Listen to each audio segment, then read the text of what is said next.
Let's move on then to this session here. And we'll have time for questions right after the lunch break. But let's talk about what the Bible describes as pulling down the strongholds. This is where we get right down to the nitty-gritty of how do I ask the kind of questions that are going to expose this person's presuppositions, their assumptions, and show them to be faulty. So turn in your Bibles to 2 Corinthians 10. 2 Corinthians 10, where Paul talks about destroying arguments.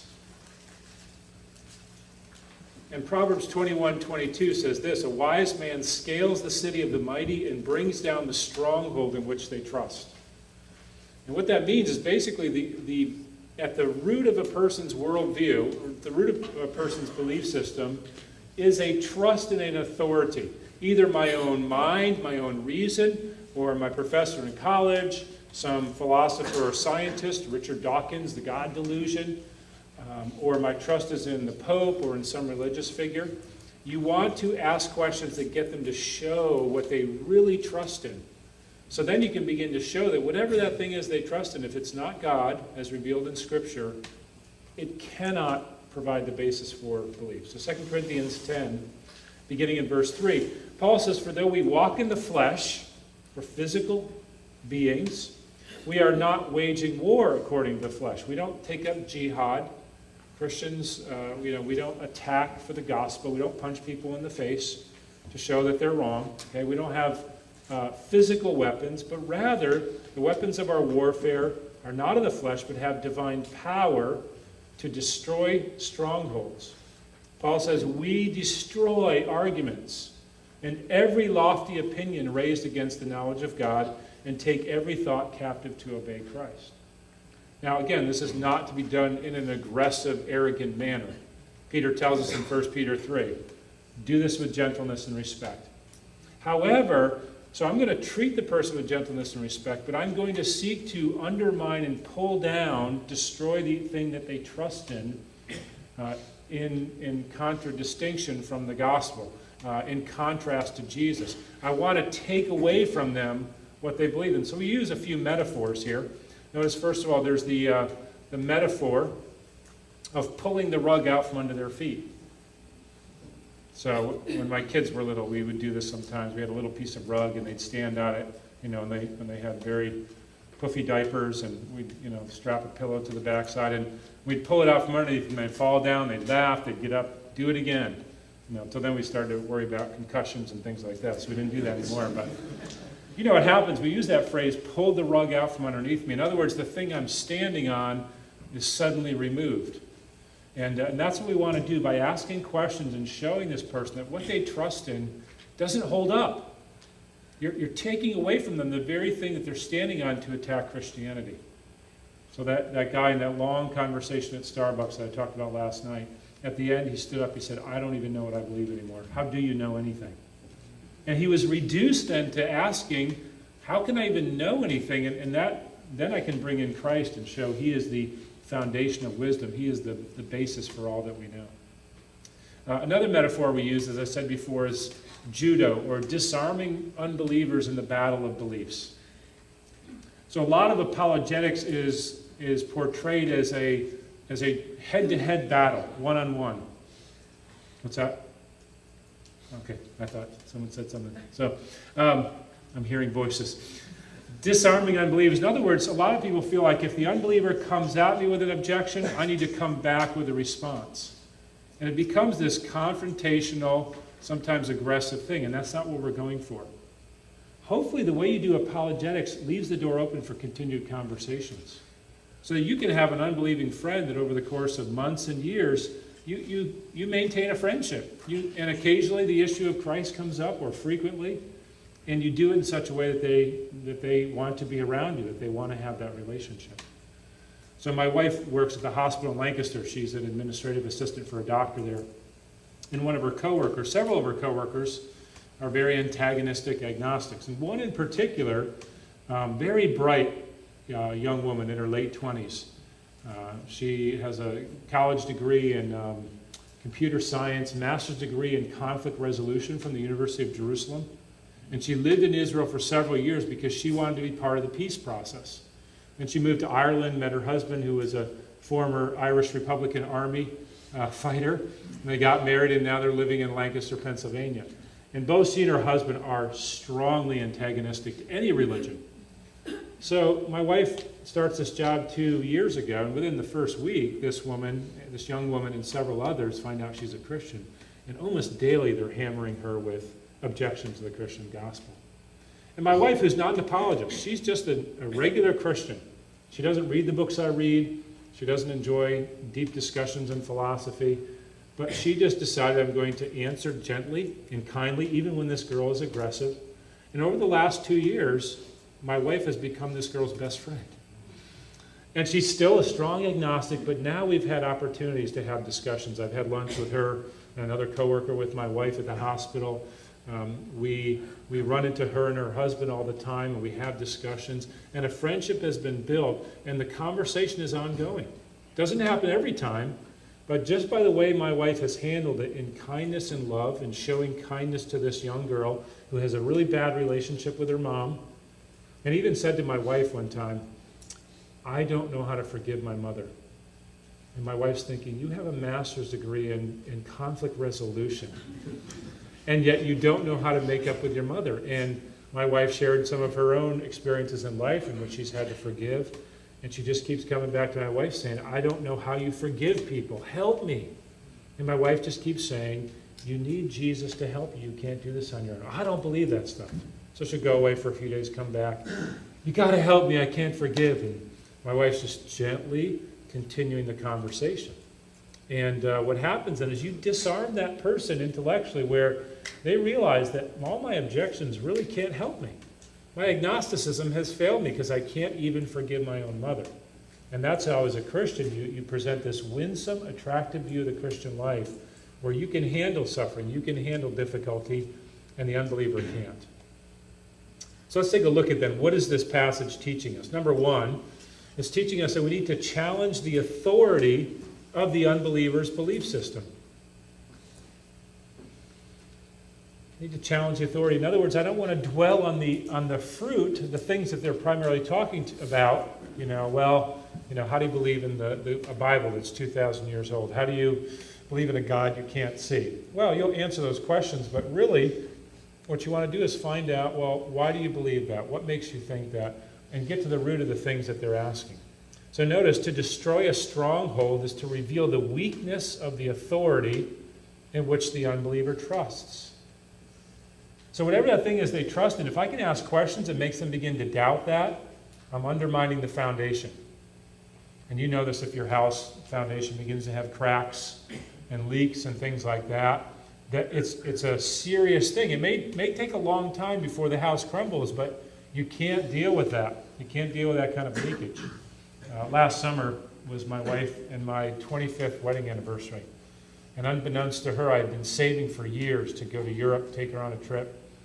And last April, with all the heavy rains that we began to have, our basement began to leak. And we tried everything we could, short of spending money on fixing it. We have several window wells in the basement, and when it would rain, you'd see the water just go up like this, and it'd begin to pour through the window. At the time I was working, my office is in the basement. It's an unfinished basement, and all my dissertation stuff was on there. And one night it came in just as the water was starting to pour in. I'm snatching up books, running upstairs. And the more rain we got last summer, I don't know what it was like here, but in Lancaster, it was just unbearable.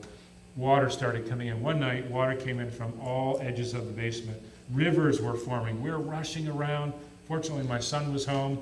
We're running things up the stairs, coming back down. My poor wife was standing in the middle of it saying, I'm so scared I don't know what to do. I just can't move. And so we had to help her get up the stairs. And, honey, you sit up here. We'll take care of it. But we had to spend all of our 25th anniversary money getting the basement fixed. It was like, this is so discouraging. Why? Because we could have said, well, hang it all. Who cares if the basement has 3 feet of water in it? We're going to Europe. Well, in the long run, that would have cost us a lot more. So what you want to do is gently chip away by asking questions. You want to ask questions that force the person to reveal the foundations of their belief. And again, forcing, in other words, you want to be gentle but firm. And what are the questions you ask? And what I'm going to give you is about 7 or 8 questions. They're very easy because there's nothing profound again about them. But notice the questions. Number 1, what do you mean by that? Well, Christians are hypocritical, or Christians are hate-filled. What do you mean by that? In other words, put the ball back in their court and make them explain specifically, rather than saying, no, they're not, or I'm not. Find out what they mean by that. Second question, why do you believe that?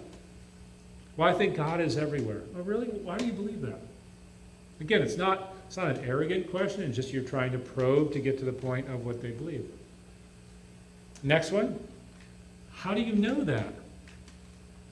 Well, I know God doesn't exist. Really? How do you know that? And you see with each of these questions, the burden goes back on them to then explain what they believe. So you have time to think through how you're going to answer, but it also forces them to give the reason. So you're being asked to give a reason for why you believe in Christianity. You're also going to turn around and ask them to give a reason. Next question. What do you base that on? Well, the Bible's been so corrupted, you can't believe that. Oh, what do you base that on? Next one. How have you come to that conclusion? You notice these are not profound questions.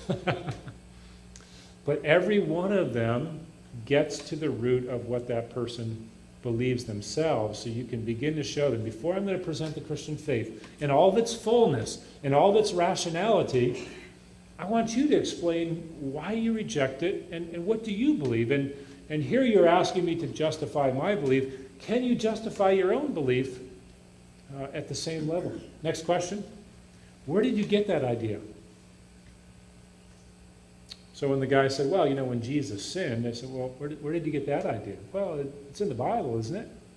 Actually, it's not. Are you sure? Yeah, I've actually read the Bible quite a bit, and it's not in there. Oh, well, I didn't know that. Next question. Who said that? So this comes down to the question of authority. Like, science has thoroughly proven that the world has evolved and that we don't need God. Really, who said that? Well, Richard Dawkins said it. He's an Oxford scientist. Oh, yeah, I know he's very bright when it comes to zoology. When it comes to philosophy, he's not so bright. In fact, a lot of atheistic philosophers distance themselves from Richard Dawkins because as soon as he moves from science, which he's really good at, to philosophy, the meaning of the world, he has no idea what he's talking about. If you've never read The God Delusion by Richard Dawkins, I would encourage you to read it. It's what a lot of people consider to be the Bible of atheism, when it's so filled with a religious rant, an atheistic religious rant. It's almost laughable because it's very little science, it's mostly just a rant. And even though Richard Dawkins doesn't like to believe it's religion, it really is, because he gives no support for his ideas. And then, is that source reliable? So again, depending on what the unbeliever says, these questions turn the focus back around to what they're claiming about Christianity or about their own belief, and it forces them to justify it. And about half the time that you ask these questions, people can give some answers. About half the times I've found people don't even know. They're like, well, I don't know. I'm not a Bible expert. Okay. I'm not a Bible expert either. I'm just a Christian. But here you're saying these things about Christianity, and you really don't even have a basis to say that. Can I share with you what, as a Christian, I truly believe? Can I share with you the good news of Jesus, rather than you supposing you understand what Christians believe? So again, it's a very indirect way, a very non-confrontational way. Next slide there, then the last one. Can you give me an example of that? So I always use this one when people say, well, there's all kinds of errors and mistakes in the Bible. Okay, can you give me an example? Here's my phone. It has a Bible app. Can you find one of those? Well, I don't know. Okay, well, you're saying the Bible has errors, but you can't give any reasons for that. As a Christian, I don't believe there are errors in the Bible, and maybe I could encourage you to read it to consider the fact that, if you can't find any errors, then you probably shouldn't be saying that. So again, it's a gentle way, but firm way of confronting the authority that this person trusts in. So what are some of the things unbelievers trust in? Unbelievers typically rely on the following authorities. First of all, science. I'll have to turn and read this because I don't have this in my notes. So what does science say? Science claims that only what can be observed is fact. This would be, it doesn't mean that all scientists say this, but atheistic or unbelieving scientists would say science deals with fact, and the only thing we can know is what can be observed. And they would say religion is faith, not knowledge. So they would say, I believe in truth and knowledge and fact. You just believe in because you believe, or it's superstition. Well, this idea goes all the way back to the 18th century to a philosopher named Immanuel Kant, who in trying to save room for Christianity in the modern world, that was the modern world back then too, he said, we can know things that we can observe, but we can only believe things like God or the fact that we exist. And so he says, don't try to say you can know God. You can believe it, you can be rational in believing that, but we can only really know things that are observable, physical. I can know the stool's here because I can touch it, I can analyze it, I know it's a stool because it meets the criteria. I can know this, but when you talk about God, well, you can believe that if you want, but it's not the same as knowledge. Next slide. There was a bus campaign in England sponsored by an atheistic group. Richard Dawkins was a part of it. And this was their most well-known ad. There's probably no God, so stop worrying and enjoy your life. That sounds like a good positive message, right? But there's one word in there that's problematic, isn't there? You would think it'd be probably, and that is problematic, because it leaves open the possibility that God exists, in which case, if you pursue your own life, then you're in trouble. The word is actually the word enjoy. And there's a well-known atheist, his name escapes me right now, who said, this is a stupid advertisement, because he said, is life just about enjoyment? Is all we do enjoy life? What about moments of sadness? What about moments of loss? And he says, if there is no God and all we have is enjoyment, that makes life so trivial. Here's some of the other advertisements here. This is a quote by Katharine Hepburn. Oops, I keep stepping on this guitar thing. I hope I'm not breaking it. She says, I'm an atheist and that's it. I believe there's nothing we can know except that we should be kind to each other and do what we can for other people. How would you critique that statement? Think about what she's presupposing, what she's assuming. What question would you want to ask her? What's that? Okay, yeah, so she's believing something, so I would say, well, why do you think that's true?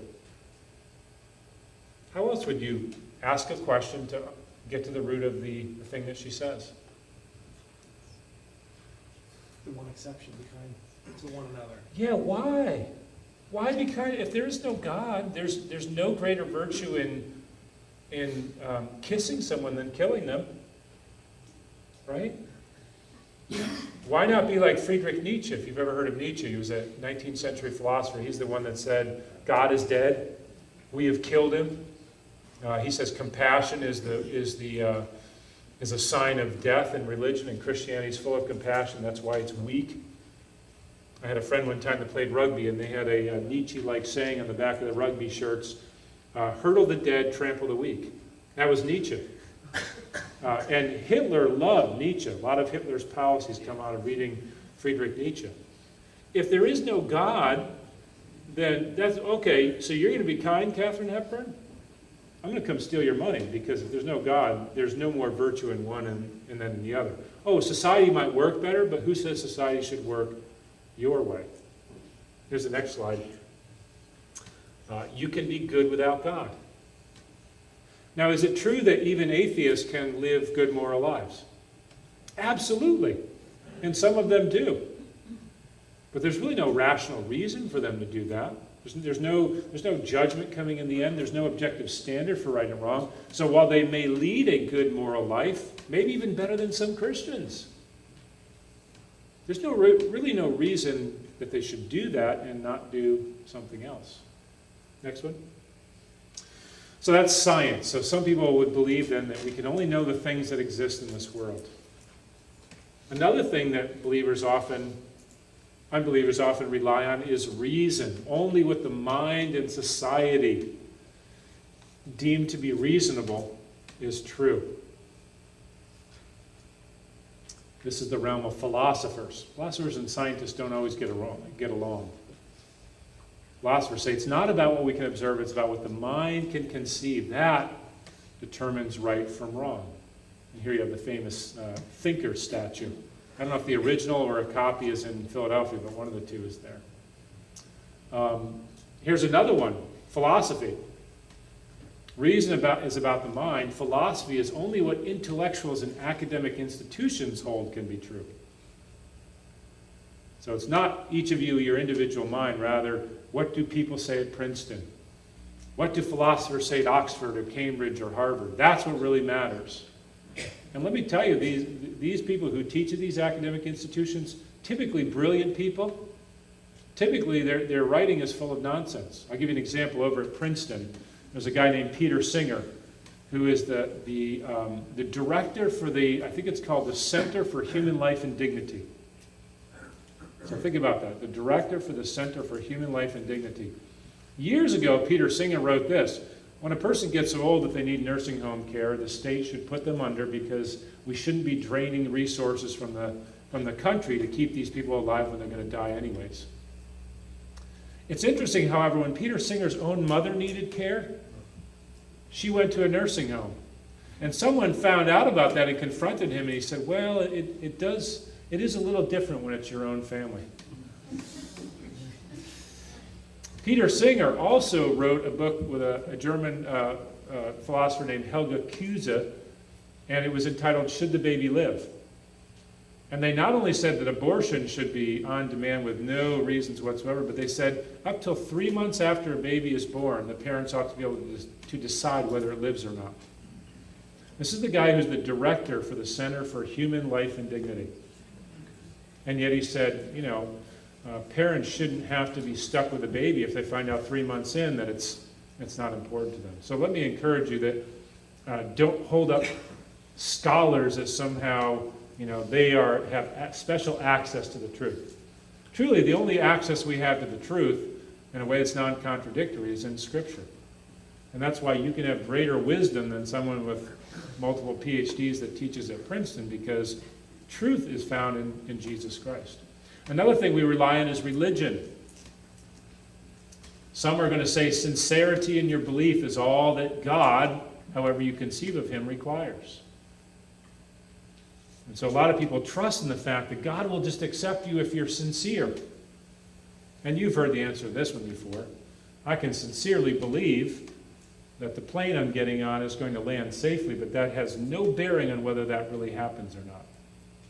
My sincerity of belief does not change at all. And so again, by asking these type of questions, why do you believe that? What do you base that on? I'm getting down to the root of what this person trusts in, and then I want to begin to do what's next. Number 2, I want to challenge arguments against the Christian worldview. So I want to confront those things. And that's what Paul says. The weapons of our warfare are not of the flesh, but have divine power to destroy arguments. So first of all, test the unbeliever's views by the same criteria he seeks to apply to Christianity. So they say, well, how can you believe in a God you can't see? Okay, do you believe in anything you can't see? Well, no, of course not. What did you have for breakfast this morning? Oh, I had eggs and toast. How do you know that? Well, I remember it. If we crack your head open, can we find that memory anywhere? Can a scientist study that? No, of course not. Memory is not physical. Your mind is not a physical thing. Now, your brain is, but we realize just because someone has a brain doesn't mean that they're alive or even aware of themselves. So your mind is something that's invisible. The laws of logic. One of the greatest debates I've seen on TV is, I think it's with John Lennox, who's a Christian mathematician at Oxford University. Probably does the best debates out there. You can search John Lennox, and he does debates with all the top atheists. He's a winsome, cheerful, smiling, chubby-cheeked Irishman. And there's just something about you got to love him. He's just a winsome guy. And one of his debates, his debate partner kept pushing him on this idea that God's invisible. And so John Lennox said, so you're telling me you don't believe anything that you can't see. He says, no, I don't believe in anything that I can't physically observe. And then the atheist said to him, he said, we have to trust the laws of logic. And the logic says that we can only trust things that we can see. And the atheist said, can you give me one example of something that we should believe that we can't see? And John Lennox said, yes, the laws of logic. So the very thing that the atheist was trusting in, he didn't realize was invisible. We can't see. So we want to test the unbeliever's view by the same criteria. We also want to show how the Christian faith can answer any legitimate challenge leveled against it. Now, there are some challenges that are not legitimate. Can God make a rock, what? So heavy that he can't lift it? Well, that's not a real legitimate challenge. Some people actually use that to say, well, see, that's a contradiction, so God can't be real. No, it has no bearing whatsoever in God because it's an illegitimate question.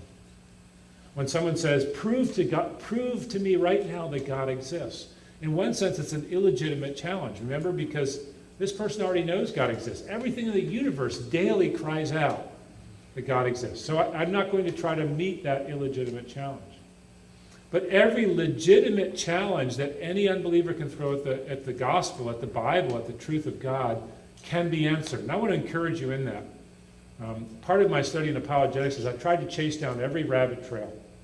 Every challenge raised against the Christian faith, in every one of them there is a legitimate answer for it. How do we know Christianity is true in the face of all the world religions? How can there be a God when there's evil and suffering in the world? No matter what challenge is leveled against the Christian faith, every legitimate challenge can be answered. There's no challenge by science or philosophy that has stumped Christianity. And even though we might not know those answers, we can rest assured that there are some Christian apologists, some Christian pastors, philosophers, thinkers that do have those answers. And so to the best of my ability, I want to be able to answer those. And that's where time and effort in studying these things can really help. And again, probably the best place to go, besides finding a good book, is some of the websites like Stand to Reason, str.org, that are in the back of your handout here. You can Google anything, and they will have really good answers for that. Number 3, we want to push the buttons that every belief system has. Who pushes your buttons? If you have a sibling, sometimes it's your brother or sister, man, they can get you with, one comment. Next thing you know, you're like going nuts. Or maybe if you're married, your spouse knows how to push your buttons. Pushing the button means you are able to say something that totally changes the course of the argument because you get to the root of the issue. So 2 big buttons to push when you're trying to talk to an unbeliever. First one is epistemology. Epistemology is a long word that simply means, how do you know what you know? And that's why we ask those kind of questions. Well, how do you know that? What do you base that on? Because that forces people then to justify what they believe. They're trying to make you justify your Christianity. You're going to turn around and make them justify the things that they believe. And here's some of the problems with unbelieving epistemology. If you trust your senses, they can deceive you. Right? So some people say, well, I just trust my own mind, or I trust my senses. I ask them, have you ever been wrong? Well, yes, of course. Well, if your senses always tell you the truth, then how would you know if you are wrong or not? Right? Have you ever been driving down the road on a hot day and you see the water on the road, which isn't there? Remember the old Laurel and Hardy shows where they're walking through the desert and they come across an oasis and they dive in and swim and they're really in the sand because they thought they saw something? Or maybe you thought you saw someone you knew. This happens to me all the time.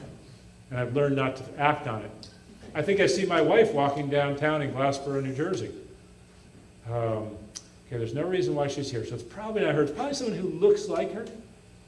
When I was a pastor, I had a woman in my church who from the back looked exactly like my wife. And on more than one occasion after church, I almost walked up behind her and put my arm around her.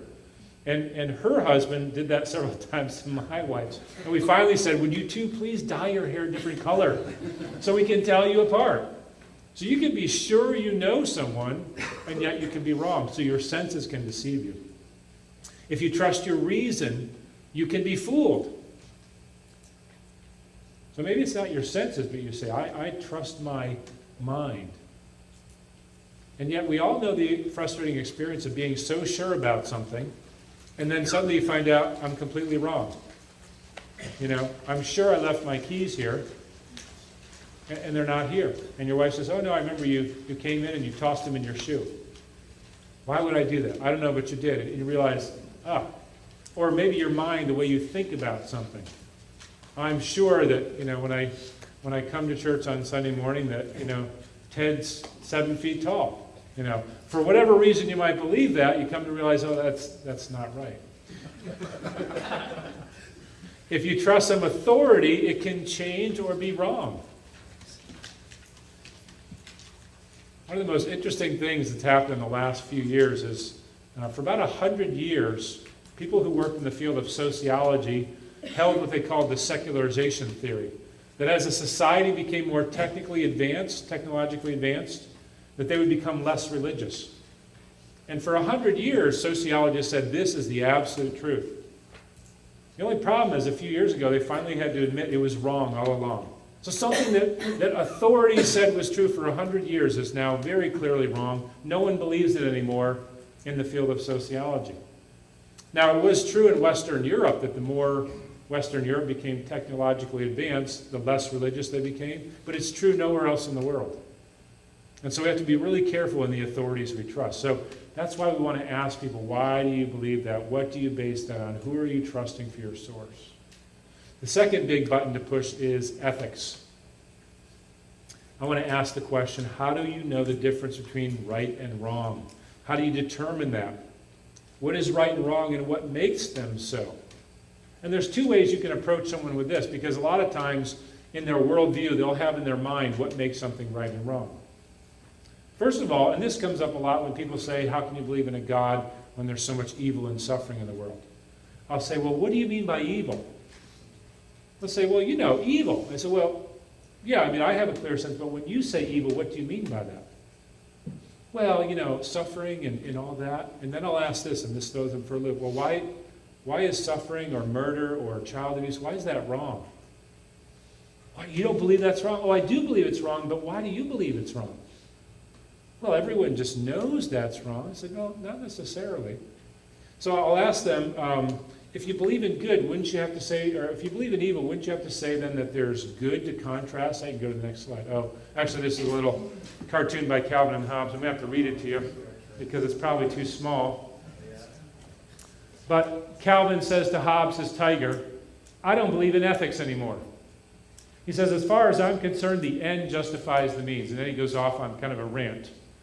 Get what you can while the getting's good. That's what I say. Might makes right. The winners write the history books.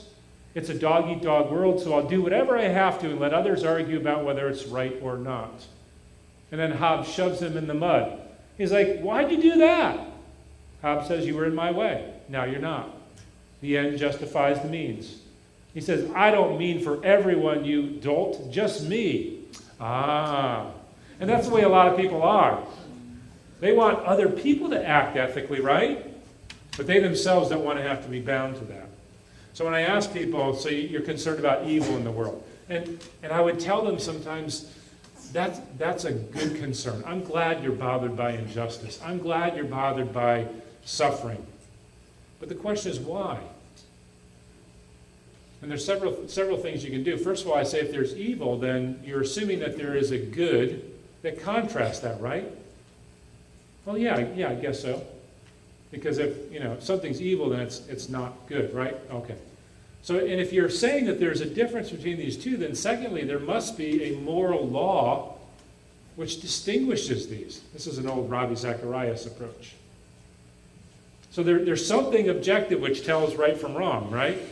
And most people will agree, yes.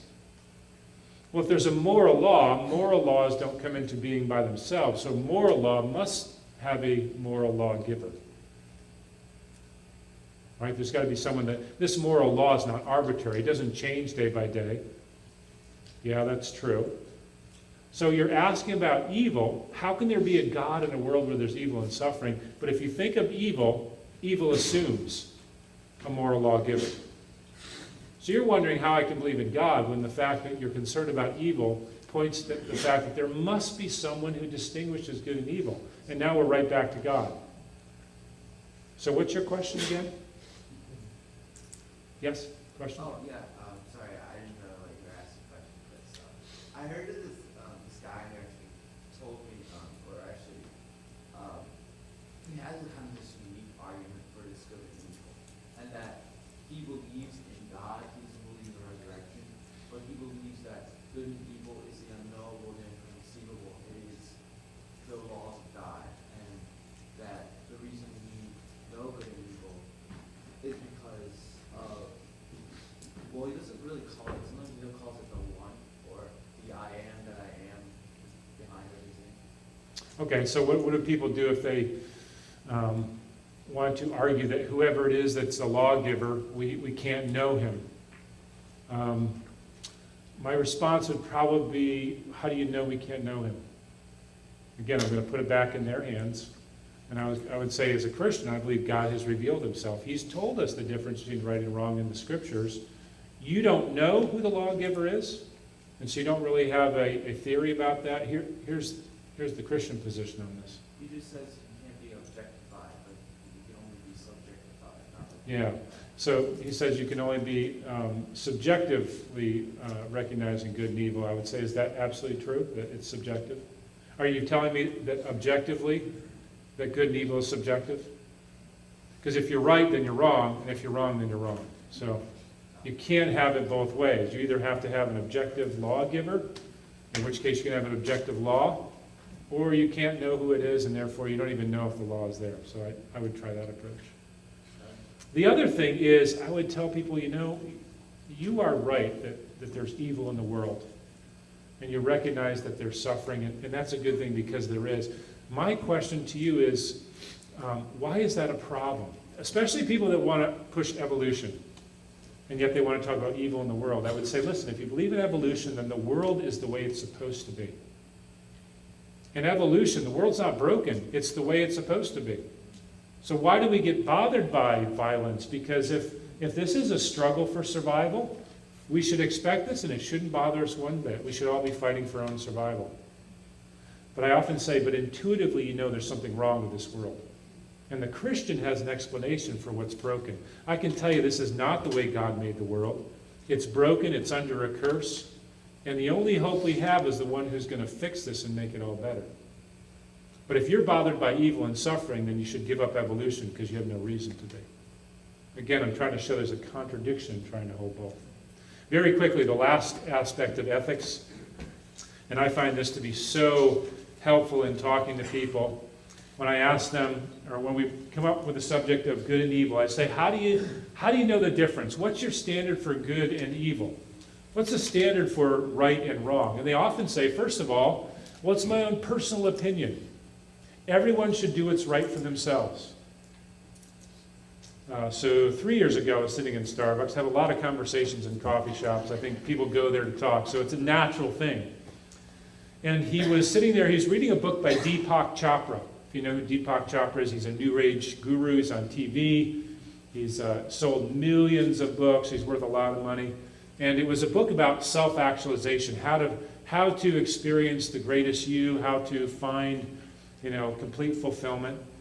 So I did the typical book thing. I said, oh, what are you reading there? He goes, oh, I read this book by Deepak Chopra. I said, oh, yeah, I've heard of him, but I don't really know much about him. Tell me what it says.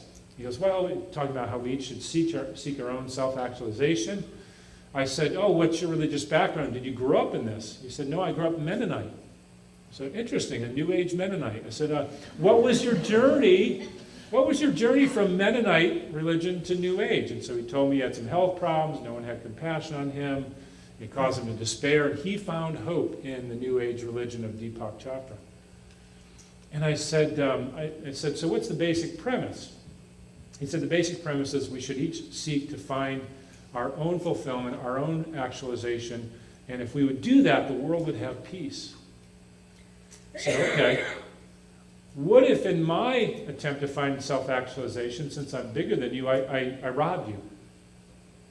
He goes, well, that wouldn't be right. I said, why not? What if it made me happy?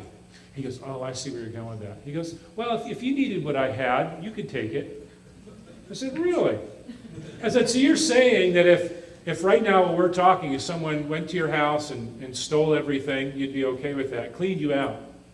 Well, if they needed it more than I did, then that would be okay. See how irrational he's being? I said, so you wouldn't call the police? Oh, no, of course I would call the police. I said, why? Why would you want to keep that person from finding self-actualization? By, if their means of self-actualization is accumulating goods, why do you want to stand in their way? He goes, I see where you're going with this, but I said, well, as a Christian, he goes, oh, you're a Christian, aren't you? I said, yeah. He goes, I don't like to talk to Christians about this because they don't understand. So I said, okay. I said, I won't bother you about it anymore. And I went back to doing what I was doing. I let it go. Because he was very clear. I don't like to talk about this with Christians.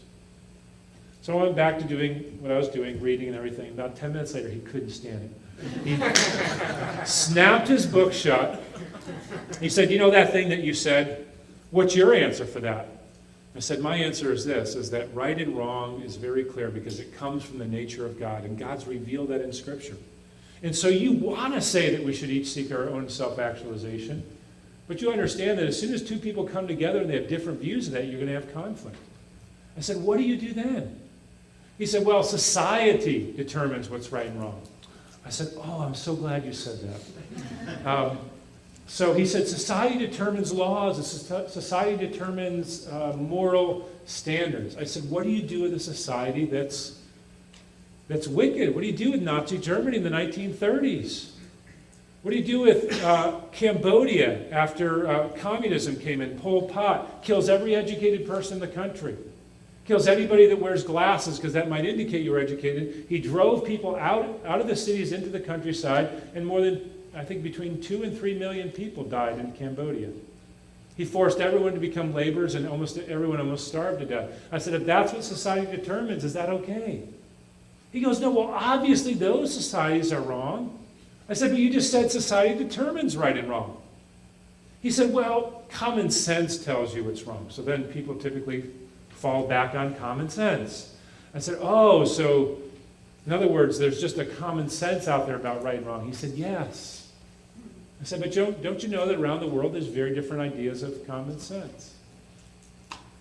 And he said, well, if that's the case, how do we find right from wrong? He's asking me. I said, you are intuitively arriving at the conclusion you should, that there's something transcendent. There has to be something outside of us which tells us right from wrong. Otherwise, it's purely subjective. And you can use this with a lot of people, because almost everyone starts in the middle and moves outward. Or they might start with society or common sense, but in some way they're trying to have a self-contained ethic of right and wrong, and it just does not work. And so you can point them to the fact that I think none of those models work, none of those ideas work. There has to be something outside of us which tells us right from wrong, holds us accountable, that we can constructively and objectively say, this is right and this is wrong. How else can societies function normally? So these are the ideas of tearing down strongholds, is asking questions to get at the root of people's beliefs. And in doing that, then, you can contrast. As they come to the end of their belief system, they really don't know what to say after that. And I've seen this happen time and time again. They're left in confusion. You can say, let me share with you the good news of the gospel, which makes sense out of all this stuff. God made this world, and it was perfect. And we chose sin. We rebelled against him. And as a result, it brought a curse down on us. And the world is broken. The world is not the way it's supposed to be. But God did not leave us in that state. He loves us and gave his son Jesus. Jesus, the divine Son of God, comes down, takes on humanity, becomes one of us, clothes himself with all the limitations of humanity while still remaining fully God. And he died on the cross and took my punishment and your punishment upon himself. And then he rose again to give us eternal life. And being made right with God, finding answers to all these things, is found in Jesus Christ. Now, they may not necessarily believe, but they're not going to be able to help seeing the ashes of their belief system that failed them and the rationality and the beauty of that. And let me tell you, that's a seed planted, that's a seed watered, and you can trust that the Holy Spirit's going to continue to bring that back to their minds. So that may have raised questions, but we don't have time for questions. We need to dismiss. So hang on to those questions, write them down in the cans. When we come back at 1:30, I'm going to do nothing but answer questions for about 30 to 40 minutes before our last session. So thank you so much.